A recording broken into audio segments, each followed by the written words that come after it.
my god. What is up, guys? Welcome to a new video, and today we are here to talk about more Need for Speed Payback. And today we're going to go ahead and talk about the cops. So if you didn't already know, a Under the Hood article was actually released on Need for Speed's website. The link will be down in the description below. And essentially, they just talked about cops. As well as that, a trailer was actually dropped. Again, links will be down in the description to breakdowns and stuff, and it's all down there. You can see it for yourself. But essentially what we're going to do is we're going to go ahead and break it down, show you the screenshots and stuff, and give you a quick summary of what this Under the Hood article actually consisted of. I've also got a lot of questions about, you know, this Under the Hood article. I think it answered a lot of my questions, but it's also brought up more new questions which I didn't have previously. Like, we see different types of police cars, but we don't know how they're going to be called upon.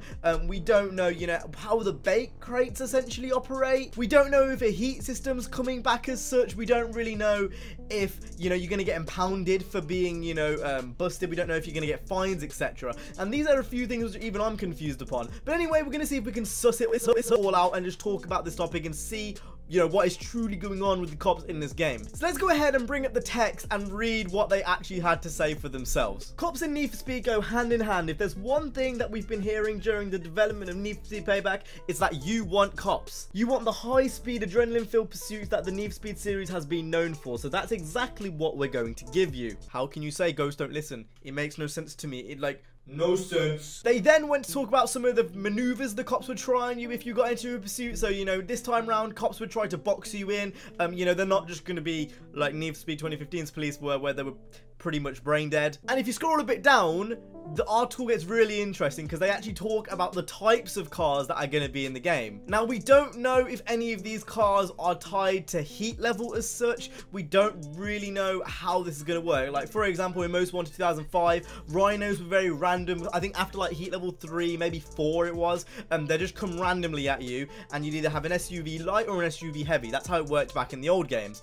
We don't really know how the rhinos are going to work. We don't know when the Corvettes are going to be called on you. Is it, you know, similar to 2015 where there's fines, and the higher fine you get, the bigger cop comes onto you? Or is it like location based? Is there a heat system? We don't know any of that. But what we do know is there's 5 types of police. So first up is the Crown Vic. Pretty standard, you know, cop cars. It's your standard cop car, which you'd expect to see in the game. A Crown Vic is just one of those like iconic cars, I guess, that's just like known for being a police car. So it makes a lot of sense that we're in Nevada and, you know, in Las Vegas and stuff, and this is one of the cars. Cool idea. We then have a Charger. So you're getting a bit higher. This was in the last game. We had a Charger in the last game. So, you know, you're getting a bit more, you know, upgraded from a Crown Vic. It's a lot faster. It kind of reminds me of the GTO from Most Wanted 2005, the Pontiac GTO. Very, very similar, except it's kind of like the modern version of that, I guess. So it's nice to see that kind of like mid-range cop car there. That's like a good thing to have, I guess. We then get up to the return of the Corvette cop car in Need for Speed. I don't even want to guess the last time we saw a Corvette cop car in Need for Speed. Obviously, the Corvette cop car is synonymously known with the Need for Speed series. Cross's Corvette back in the day was obviously a Corvette. It was a C6, I believe, and ever since then, it's always kind of had connotations with the series. You know, that car, that Cross's car, was one of the most iconic cars from that kind of golden era of Need for Speed games. The fastest cop car currently residing in Fortune Valley, and provides the police department with something that can keep up with the most powerful of supercars. Did I stutter? So yeah, exactly how it was 10 years ago, pretty much. Over 10 years ago at this point. God, that makes me feel old. The Corvettes are returning. That's really cool. As well as that, rhinos are also returning. Now, this is something which they've been teasing for the longest of times on their Twitter. So we kind of knew this was coming, but it's fucking huge. Look at the size of this thing. It's mad. It was actually in the trailer as well, which dropped. What can I say? It's just huge. It's one of those things. It's like, it's cool, I guess. That's all I can really say about the rhinos until we actually play it.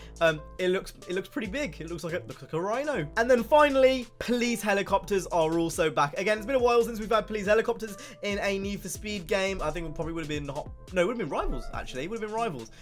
So it's been a few years now. So it's nice to see they're making a return. And not only are all these, you know, returning things that they're coming into the game, they're also coming in with more features. So you've got your usual kind of police equipment, I guess. So you've got your spike strips, which will be placed on roads. You've got roadblocks, which are just spike strips without the spikes, and instead there's a car there. But as well as all that, they've got something which is slightly interesting called a kill switch. So think of a kill switch as kind of like an EMP from Rivals. So essentially how it works is you're driving along, a police puts a kill switch on you, and you've got a time to escape the kill switch. If you don't escape the kill switch, your car will kind of be temporarily turned off for a few seconds, and that's essentially how it works. If you remember the EMP from Midnight Club, I think that's a good example of how it's probably going to work. If you're, you know, targeted by this thing and it hits you, you're probably going to wobble for a bit and then you go back on target. Now, obviously, with the police having all this equipment, there's got to be a counter to that, and it has been actually confirmed in this article that you can take cops down. So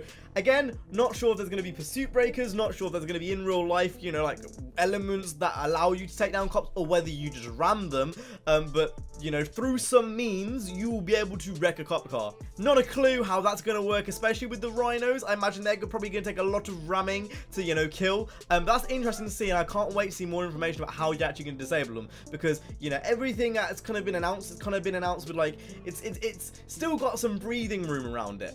I have so many more questions than I did before, and originally, yeah, I kind of realized they were going to have, you know, an overhauled pursuit system. That much was kind of made obvious with kind of the teasers and stuff they've released, but now I've got so many more questions about how this is actually going to work, and hopefully we can get some more information about this at Gamescom. Now, finally, before I do end this video, there was one little thing which they said at the end of the article, which I thought was quite interesting. So at the bottom of the article, it actually says, if you find yourself in a situation where you fancy a bit of cop action, locate a bait crate and away you go.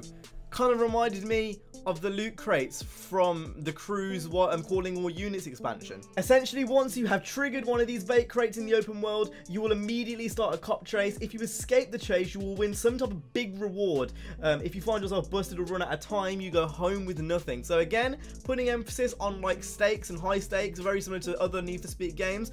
Interesting, very similar to the Crew Calling All Units, you know, with the kind of loot crates. If you get the loot crate and get to the position, you get money and stuff. Kind of similar here. Now, as well as all these images, there was a few UI images which were also dropped. So there was this one, which is kind of the most interesting in my opinion. We can clearly see that this is some type of betting system within the game. So it gives you a little challenge to finish the race without NOS. It costs 250 credits to get in, and out of it, if you complete the challenge successfully, you get 2,000 credits. Really interesting to see, and it makes a lot of sense, obviously, with Need for Speed being set in kind of Las Vegas type area, and it has my hopes high for other types of wagers and other types of pink slips. Hopefully, maybe that come along in the future, or maybe that are in the game on launch. That would be a really cool feature. And the other two UI photos were pretty much just photos of, you know, the game UI. So first it shows off some of the speed cards, which again we've kind of seen in other trailers. It looks a bit different in this one, so obviously they've kind of progressed with that. And we also can see a pre-race screenshot. Now this pre-race screenshot is kind of interesting for a few reasons. One, there's a lot of money on offer. 56k is a lot of money,